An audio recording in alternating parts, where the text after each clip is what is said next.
Assalamualaikum warahmatullahi wabarakatuh. Salam rahayu, rahayu, rahayu. Jumpa lagi dengan saya di channelnya Wadi Sauler Tutorial. Di kesempatan kali ini ada paketan kiriman dari salah satu sahabat subscriber.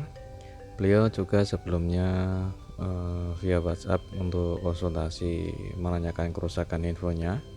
Ada di awal cuplikan video ya teman-teman. Beliau konsultasi untuk info ini yaitu Poco X3 Pro yang sudah pernah diperbaiki, katanya hanya bertahan 1 minggu, itu tiba-tiba handphone kembali mati total lagi teman-teman.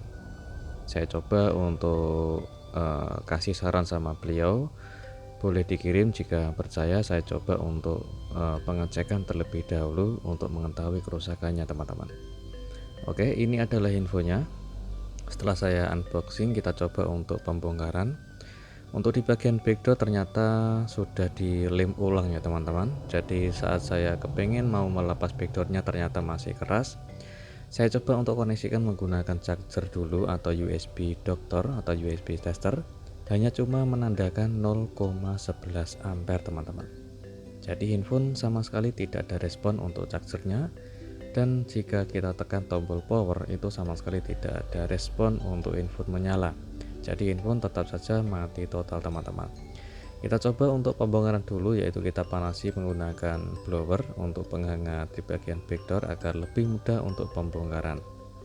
Oke, kita buka untuk backdoornya dan perhatikan, ternyata benar untuk infonya sudah tidak segel lagi ya teman-teman, alias sudah pernah dibongkar. Oke, setelah itu kita buka untuk skrupnya, yaitu tujuannya untuk membuka di bagian penutup mesin. Oke, langkah selanjutnya sebelum kita angkat mesinnya, kita coba untuk koreksi dulu di setiap soket konektor fleksibelnya. Untuk fleksibel masih utuh, saya coba untuk cek dulu di bagian voltase atau hambatan pada jalur chargernya. Untuk jalur charger aman ya teman-teman, ada di angka 4 volt. Kita coba untuk cek lagi di bagian soket konektor baterai, tidak ada hambatan sama sekali. Oke, setelah kita cek untuk di bagian hambatan pada soket konektor charger sama sekali tidak ada hambatan sama sekali, sedangkan di bagian jalur charger itu masih aman teman-teman. Oke, kita coba untuk pasang kembali di bagian baterai dan kita koneksikan chargernya lagi. Sama sekali handphone tidak bisa dinyalakan ataupun tidak bisa dicas.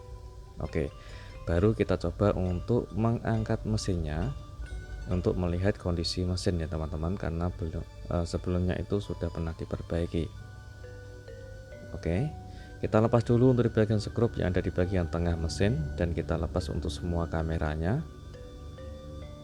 Dan ini adalah bentuk dari mesinnya. Ternyata untuk di bagian motherboard atau di bagian mesin, khususnya di bagian kaleng yaitu pada IC RAM dan CPU, ini masih utuh ya teman-teman.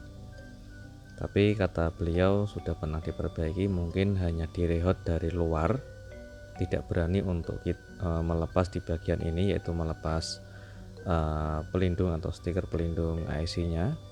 Sengaja saya potong sesuai kotak atau posisi IC CPU dan RAM-nya.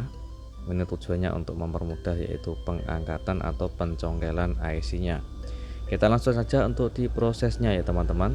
Kita gunakan alat pisau congkel, yaitu khusus untuk alat congkel IC. Kita gunakan blower dengan suhu panas sedang, yaitu di angka 2,5 sampai 2,70. Sedangkan untuk di bagian lem yang ada di IC, di bagian lem IC yang ada di bagian samping, kita bersihkan dulu atau kita kerik dulu menggunakan alat pisau congkel IC. Dan setelah kita kerik untuk di bagian menghilangkan lem pada samping IC, kita setting ulang. Untuk panas blowernya kita setting di angka 350, minimal 330 ya teman-teman. Oke, pelan-pelan kita cari celah dulu untuk kita angkat IC RAM-nya dulu. Ini harus ekstra hati-hati ya teman-teman. Jika masih keras jangan dipaksa. Jadi kita harus cari celah dulu untuk masukkan alat pisau congkel IC-nya. Jika sudah terasa ringan untuk kita angkat, baru kita angkat. Jadi kalau terlalu keras atau masih keras, jangan dipaksa untuk kita angkat atau kita congkel ya teman-teman. Karena bisa menyebabkan IC RAM rusak dan juga bisa menyebabkan motherboard atau mesin itu juga rusak teman-teman. Terutama itu adalah di bagian IC ini, yaitu di bagian IC CPU. Kita harus ekstra hati-hati saat proses pengangkatan IC CPU ya teman-teman, khususnya di bagian motherboardnya. Dan perhatikan juga di bagian blower yang kita pakai, itu kita setel dengan maksimal 330 sampai 350. Untuk jaraknya juga harus diatur dan harus diputar ke seluruh IC agar panasnya bisa merata. Jika sudah kita mencari celah, kita angkat pelan-pelan IC-nya teman-teman. Jika masih terlalu keras, jangan dipaksa untuk dicongkel ya, karena bisa menyebabkan IC CPU itu bengkok, pecah ataupun bisa rusak. Oke. Selanjutnya, jika sudah kita angkat kedua IC CPU dan IC RAM, kita bersihkan sisa timah yang ada di motherboard atau di bagian mesin. Kita bisa sambil menggunakan alat bantu seperti mengasih timah pasta dan menggunakan good wick untuk meratakan timah pada motherboard atau mesin. Selanjutnya untuk di bagian IC juga kita harus membersihkan timahnya, sekaligus membersihkan sisa lem yang ada di IC CPU-nya dulu. Oke. Kita bisa menambahkan timah cair atau timah pasta sebagai alat bantu untuk mempermudah meratakan atau membersihkan sisa timahnya, dan juga membersihkan yaitu sisa lem yang di bagian IC. Kita bisa menggunakan alat bantu menggunakan blower dengan suhu sedang untuk mempermudah yaitu melepas atau menghilangkan sisa lem pada IC-nya.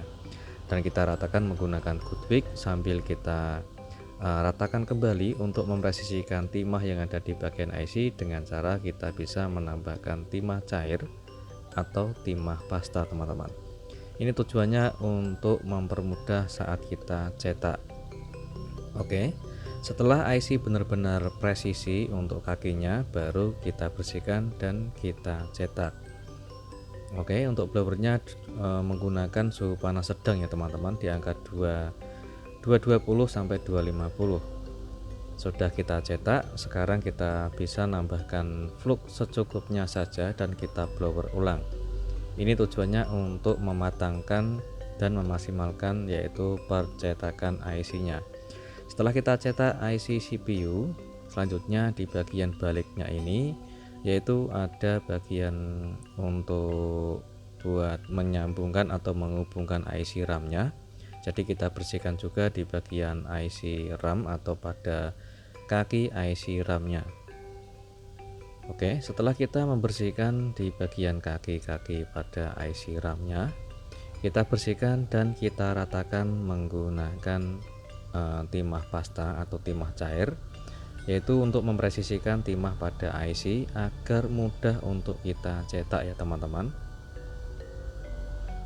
Oke, setelah benar-benar presisi di bagian kakinya kita bersihkan, baru kita cetak untuk IC-nya. Oke, kita presisikan dulu untuk plat BGA atau alat cetak, dan kita berikan untuk timah cair atau timah pasta. Oke, setelah kita ratakan menggunakan timah pasta dan kita tekan halus menggunakan pinset dan kita blower. Oke, setelah kita cetak, kita diamkan hingga dingin dulu, baru kita kasih flux sedikit saja dan kita ratakan menggunakan blower. Oke, sudah selesai semua untuk kita cetak di IC CPU dan juga IC RAM, dan ini adalah hasilnya ya teman-teman.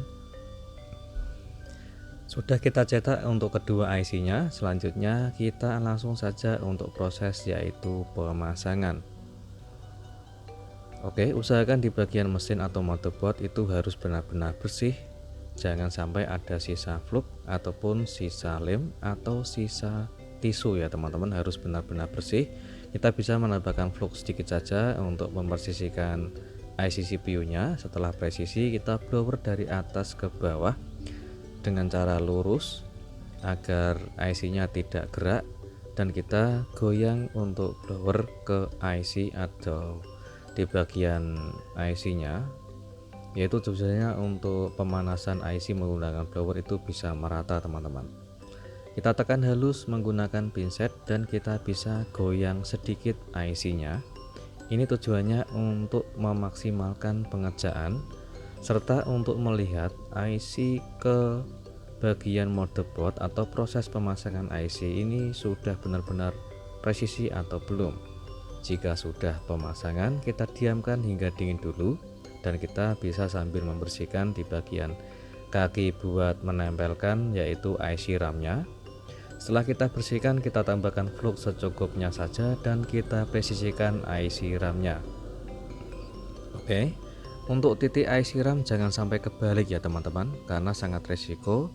Jika kebalik bisa menyebabkan konslet atau short. Oke, setelah kita presisikan, kita blower dari atas lurus ke bawah agar pemasangan bisa presisi, baru kita putar blowernya ke seluruh IC. Oke, kita panasi menggunakan suhu panas di angka 330 maksimal 350. Kita bisa menambahkan flux secukupnya saja sambil kita tekan halus dan sambil kita goyang IC-nya teman-teman. Tujuannya adalah untuk memaksimalkan pengerjaan, yaitu proses pemasangan IC RAM sekaligus pemasangan IC CPU, agar kedua IC itu bisa saling terkoneksi dengan sempurna di seluruh kaki komponennya. Oke, jika sudah selesai pemasangan, kita diamkan hingga dingin dulu teman-teman. Setelah beberapa menit kemudian, sambil kita duduk manis atau rokokan atau udut, bisa seruput kopi sambil menunggu mesinnya dingin, baru kita coba untuk pengetesan apakah dengan metode kita rebol atau kita ACP atau kita cetak ulang IC CPU dan RAM, infonya bisa menyala atau tidak teman-teman. Oke, kita siapkan USB doktor. Perhatikan pada notifikasinya keluar 1 ampere lebih dan infonya sudah keluar logo dan notifikasi pengisian daya baterai. Sekarang lanjut kita coba untuk menekan tombol power. Alhamdulillah sudah keluar logo Android dan infonya kita tunggu sebentar. Alhamdulillah sudah bisa loading ke MIUI, dan alhamdulillahnya lagi infonya sudah menyala sampai menu. Kita coba untuk pengecekan lebih detail teman-teman. Oke, untuk koneksi WiFi Bluetooth bisa diaktifkan dan bisa dinonaktifkan. Ini sementara untuk pengecekan dulu ya teman-teman, karena belum saya pasang kamera dan juga belum saya pasang untuk di bagian perakitannya. Oke, sementara kita cek untuk penyimpanan IC-nya atau RAM-nya ada di RAM 6GB plus 2GB dan internalnya 128GB. Untuk di bagian chargernya kita cek ulang apakah masih support fast charging atau pengisian daya cepat. Alhamdulillah untuk pengisian daya cepat masih support, dan alhamdulillahnya lagi semua data masih utuh ya teman-teman.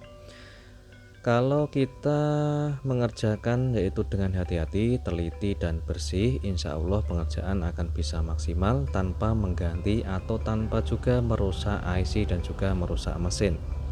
Setelah kita selesai untuk proses pengerjaan dan pengetesan, kita bersihkan dulu untuk mesinnya menggunakan thinner Impala. Setelah bersih kita keringkan dan kita tambahkan untuk sebagai pengaman IC ataupun memberikan pendingin IC, yaitu menggunakan thermal pasta. Kita kasih secukupnya saja. Setelah itu kita bisa sambil merakitnya, kita pasang ulang di seluruh kameranya.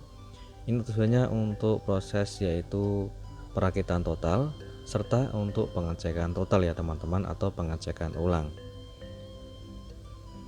Oke, kita pasang semua untuk spare partnya, dan di bagian tengah itu ada skrup.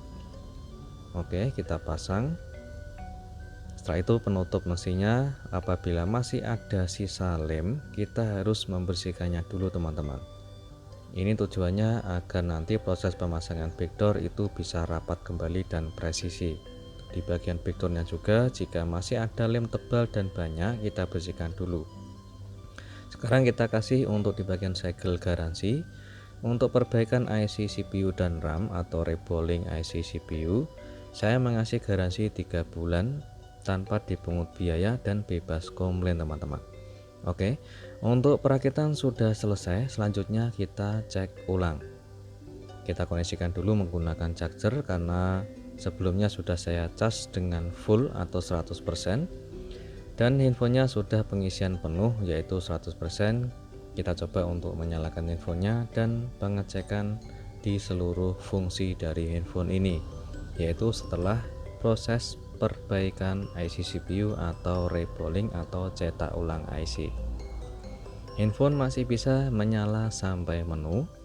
Kita coba untuk pengecekan lebih dalam seperti pengecekan kamera, fungsi jaringan internet, dan kuota data kartu SIM card.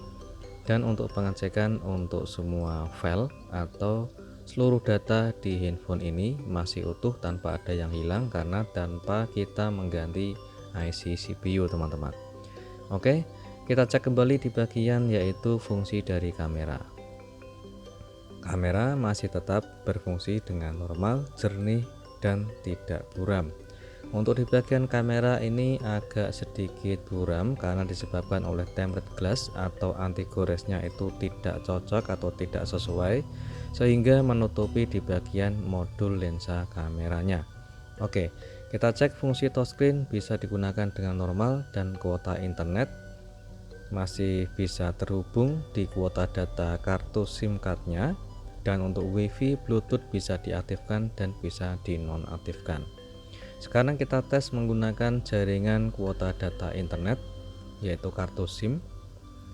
Kita akan coba untuk memutar salah satu video dari konten saya teman-teman. Oke, alhamdulillah untuk menggunakan kartu SIM card kuota datanya bisa berjalan dengan normal. Sekarang kita cek menggunakan yaitu internet atau jaringan dari WiFi. Saya koneksikan di toko saya, sudah terhubung untuk WiFi nya. Sekarang kita putar untuk memutar yaitu di bagian video yang ada di YouTube. Oke, alhamdulillah bisa berjalan dengan normal sekali kedua jaringan yaitu WiFi maupun kuota data internet. Alhamdulillah handphonenya sudah bisa menyala dengan normal tanpa kehilangan data sedikit pun dan datanya masih utuh semua. Semoga bermanfaat dan jumpa lagi di tutorial berikutnya. Assalamualaikum warahmatullahi wabarakatuh.